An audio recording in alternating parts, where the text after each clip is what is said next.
হাসরের ময়দানে একটু সুপারিশের জন্য সবাই একে অন্যের কাছে ঘুরবে। হাদিস শরীফে এসেছে, হাসরের ময়দানে মানুষ হযরত আদম এর কাছে গিয়ে বলবে, আপনার সন্তানদের জন্য সুপারিশ করুন। তিনি তখন বলবেন, আমি এর যোগ্য নই, তোমরা ইব্রাহিম এর কাছে যাও, কারণ তিনি আল্লাহর বন্ধু। অতঃপর মানুষ ইব্রাহিম এর কাছে আসবে। তিনি তখন বলবেন, আমি এর যোগ্য নই, বরং তোমরা মূসা এর কাছে যা, কারণ তিনি কালিমাতুল্লাহ তথা আল্লাহর সঙ্গে কথা বলেছেন। অতঃপর তারা মূসা এর কাছে আসবে। তিনি বলবেন, আমি এর যোগ্য নই, বরং তোমরা ঈসা এর কাছে যা, কারণ তিনি রুহুল্লাহ।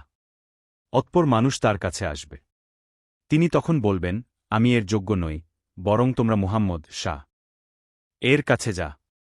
অতঃপর মানুষ তার কাছে আসবে। তিনি তখন বলবেন, হ্যাঁ, আমি এর যোগ্য, আমি সুপারিশ করব। কুরতুবী ১০ খণ্ড ২৩৬ পৃষ্ঠা। কেয়ামতের দিন মহান বি হবেন আদম সন্তানের নেতা। মহান বি বলেন, বিচার দিবসে আমি হব আদম সন্তানের নেতা।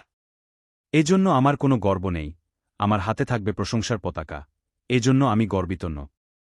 আদম সহ সব নবী আমার পতাকার নিচে থাকবে।